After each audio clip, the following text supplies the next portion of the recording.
We are in the reading room of the Archives and Special Collections Department of the New Mexico State University Library. The archives has been around for 40, 50 years. Began as a project of one of our former presidents who was concerned that there needed to be a repository for local history. And this is our reading room. We have a very large contingent of users. It's very interesting. People in this area are very interested in their history. Out of Shadows is about the women of southern New Mexico. This part of the country has been called the Wild West of New Mexico, and some of the most famous figures in Wild West history come from around here. Pat Garrett, Billy the Kid, Geronimo. And the question of what were the women doing was to me very, very interesting. There's a kind of iconic woman of the Wild West too. She's either a prostitute or a farming lady with no teeth, perhaps an old Indian woman, a Calamity Jane character who shoots bear,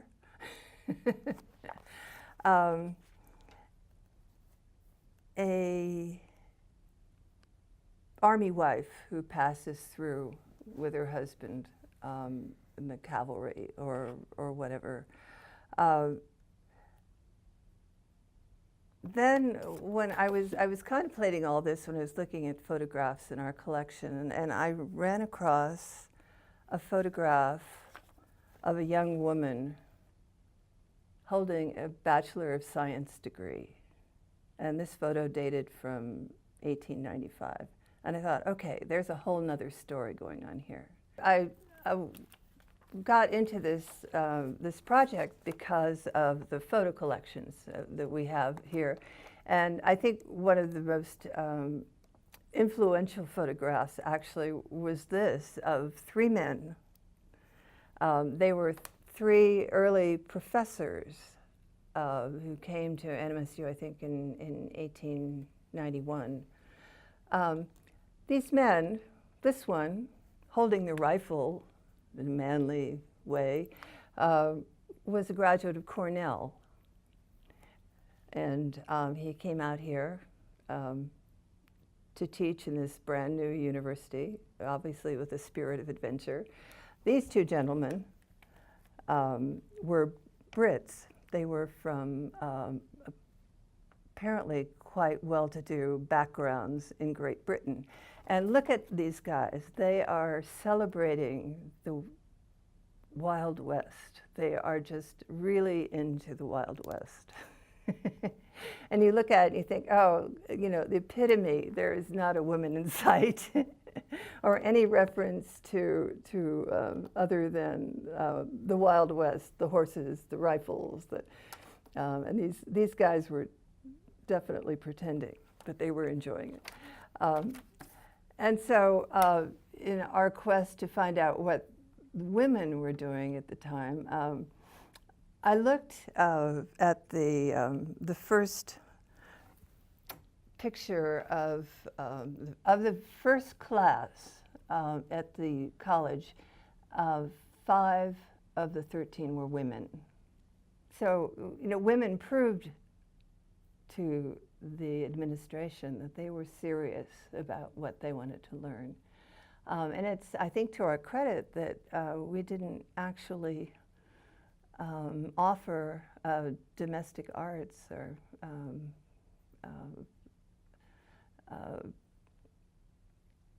that kind of limited program until almost the 1900s. It turned out there was a demand for it. Women who might not otherwise have come to the college thought that, well, if they could go and get a degree in the domestic arts, that, you know, that would be to their advantage, and they could possibly use that in their lives as ranchers' wives. And so we find a dressmaking class that became a pretty popular piece of the curriculum. Also, it was interesting that in the late 1890s, we initiated a business program. And guess who leapt in on that? This was a stenography class. And you notice, I think that they were surprised to find that so many young women found business careers and stenography potential interest. This is one example. I think this is actually a very lovely photograph. One of our early biology professors was an avid photographer, and he took a great many sort of atmospheric photographs of the early university. And this one shows a group of women in the chemistry class. And this is one of my favorite all-time photos, first of all, because it's very beautiful. But it's also a group of women in the horticulture class. It's about the turn of the century. It's about 1900. Again, just reinforcement that education was becoming very important and a serious undertaking for the young women who came here. This is a hoot, I think. Physical education, perhaps we were not quite as advanced in the ideas of physical education for young women. Considered physical education was a course called elocution and scarf drill. And this dates from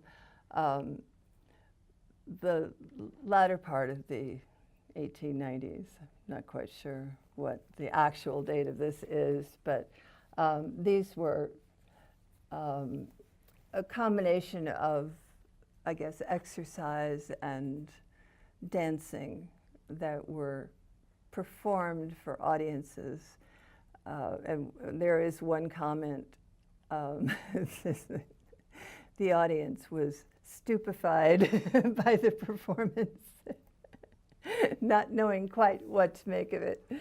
And then we got enlightenment thanks to Vassar College, which started a very active program of women's physical education. And one of the chief elements was basketball. And we, in fact, had a female basketball team before we had a male basketball team. And you know, things changed rather radically in the space of about 5 years. I think that the young women were probably very grateful that they didn't have to dress up and parade around a stage and stupefy their audience. This is very, very interesting. The Mescalero reservation, which is really one of the most beautiful reservations in the country. It's in the mountains to our east, near Ruidoso. Pardon my eastern pronunciation. The Mescalero women, you know, life on the reservation was pretty tough. And they figured out a means whereby they could support themselves very profitably. They made these beautiful baskets and sold them as, you know, tourist prizes. And there's a wonderful photograph in this book of one of our professor's wives purchasing a basket from one of the Mescalero women. They made quite a profit. And it's surprising to think of the women as the entrepreneurs in the tribal society. And it's also, we have some of these in our museum. They're just incredibly expressive. They're beautiful works of art. And the fact that they could turn them into a kind of mercantile enterprise is a lovely justification for the work they did, I think. Obviously, this was a place where a lot of Hispanic families turned up in the mid-19th century. One of those families, the Amadors,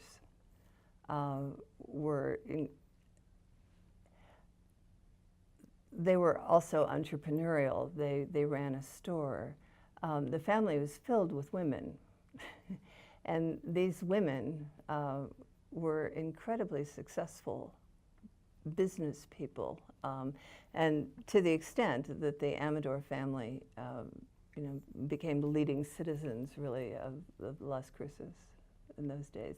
There's a wonderful picture of them on a picnic, the Amador ladies, with their umbrellas and their beautiful gowns, sitting on the ground, just sort of relishing in their privilege. And it's a lovely story. The Amador Hotel still exists. It's been under restoration for some time. It's a particular project of the Historical Society. But they were merchants,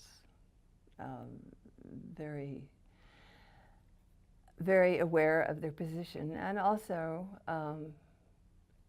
they had beautiful weddings, beautiful wedding gowns. They married well. They were, first citizens of the town. I think that women's ambitions and hopes and dreams have always evolved. And we think of, we're in a period of evolution right now with the Me Too movement and so forth. But we have always had these ambitions, and we've always strived to take advantage, or to find a situation in which there is advantage for us, finding that you could go to a university and learn some skills that would make you sort of independent. I think that's a really interesting and important idea. And the fact that people didn't come out here and drown in the land. They found education. They found ways to make life easier for themselves in a very, very difficult environment. I just find it sort of reaffirming